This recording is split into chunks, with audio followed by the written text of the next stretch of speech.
Without further ado, let's put our hands together as we welcome Adenike Adegoke. She's here. She's going to be walking us through the 5 quick financial tips to save our lives. And God knows we need our lives to be saved. Welcome. Please put your hands together for her. She comes forward. Welcome, ma'am. Okay. Good afternoon, everyone. I don't have a fancy presentation, so I'm just going to talk through. So my name is Adenike Adegoke. I'm the Chief Operating Officer for Volition Capital. So what we do basically is we do venture funding, and we also manage investments for individuals and collectively as a group. And we just basically ensure that your money is safe and that you sleep easy. You don't sleep with, these days you sleep with 2 eyes open. I know in the recent past, quite a number of us have gotten burnt. I have also gotten burnt in the past with investing in things that I had no business investing in. And one of the things that we've realized over time is the reason why a lot of people sometimes make wrong financial decisions is because they are either not equipped or they don't have the time. For a lot of us, we are busy. We sometimes don't have the time. Someone just comes to you and says, give me 1 million, I'll give you 100,000 every week. And you don't have the time or capacity to start doing due diligence, especially if it's someone close to you. And then you invest in that business, and then at the end of the month or at the end of the year, maybe you collect maybe 100,000 first month, second month. By the third month, you start hearing stories. And by the 5th month, that investment probably doesn't exist again. So what we do in my company is we take all the research, we do all the investigations, we identify key investments, and then we help you put your monies into those investments. And depending on the category of investments you do with us, we do principal guaranteed investments. So I'm just going to run us through 5 simple financial decisions for beginners. You don't have to have a PhD, you don't have to have anything. It's just basic that you look out for when you want to become financially independent. As most of us begin to grow older, there's that worry. When you are almost 50, like in a couple of years, I'll be 50. And I was telling someone that by the time I'm 50, I want to be working, or by 56, I want to work because I'm working. I want to work, not because I necessarily am under so much stress or I'm obliged or I'm doing something to work. So I'll start by saying the first rule of investment, or the first rule of financial independence, is save first. And this is what I mean, or invest first. For a lot of us, when we get our salaries or our monthly income, you save last. I don't know if anyone understands. Do we all agree? Most times you would have finished spending everything, and then it's the leftovers that you want to save. Is that what happens? Yes. But it helps if you've already set a percentage. So every month you say, I'm going to save 10% of my earnings.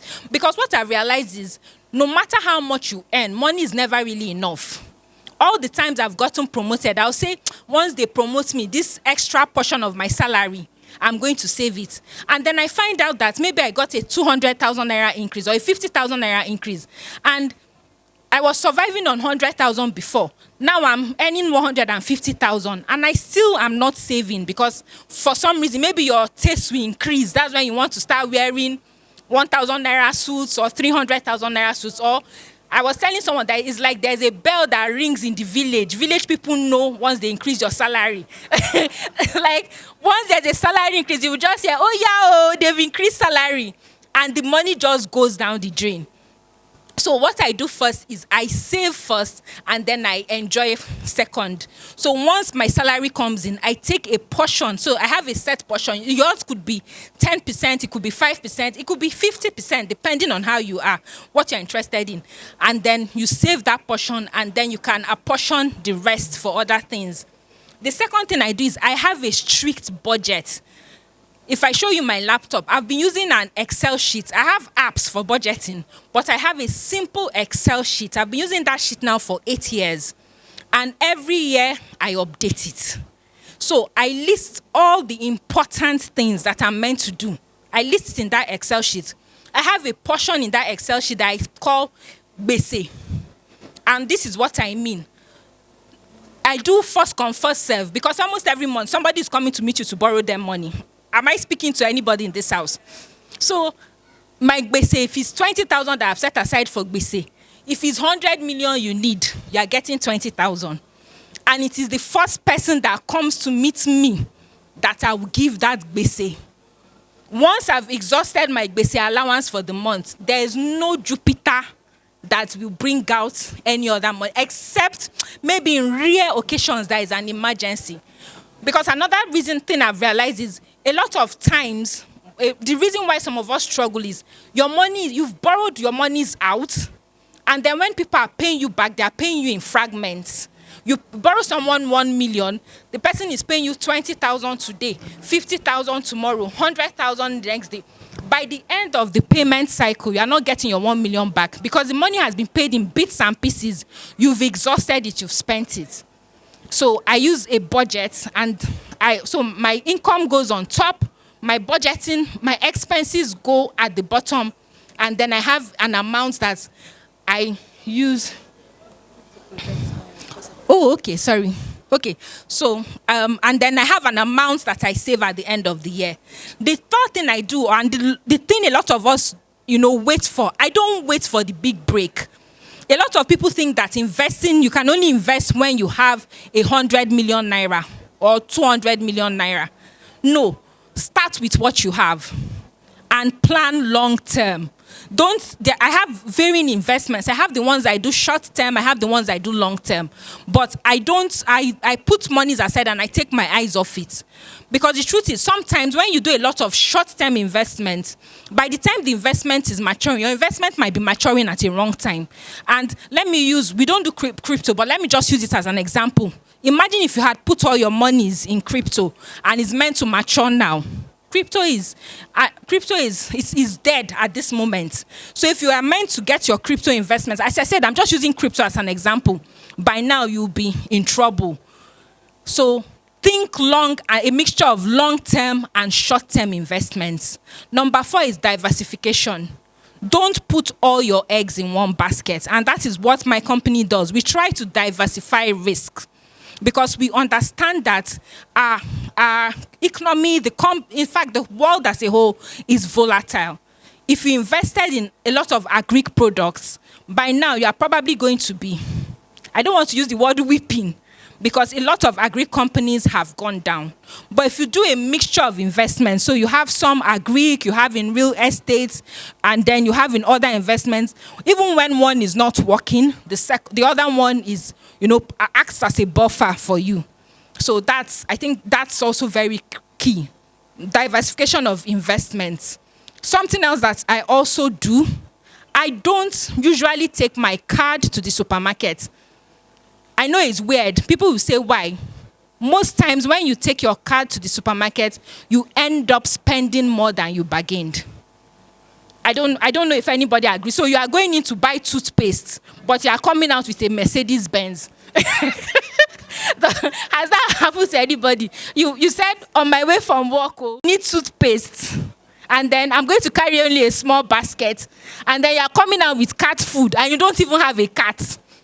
You get home and you're wondering that, what is cat food doing in my basket?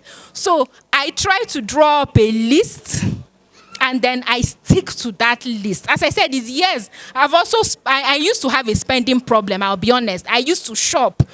My go-to was shopping. If I'm happy, I shop. If I'm sad, I shop. If I'm hungry, I shop. If I'm full, I shop. So I was always shopping. But I then realized that there was one time, in fact, it got so bad that I have clothes that are not my size. Clothes I'm going to wear when I diet and lose weight. So I've already done the shopping. I used to be that bad.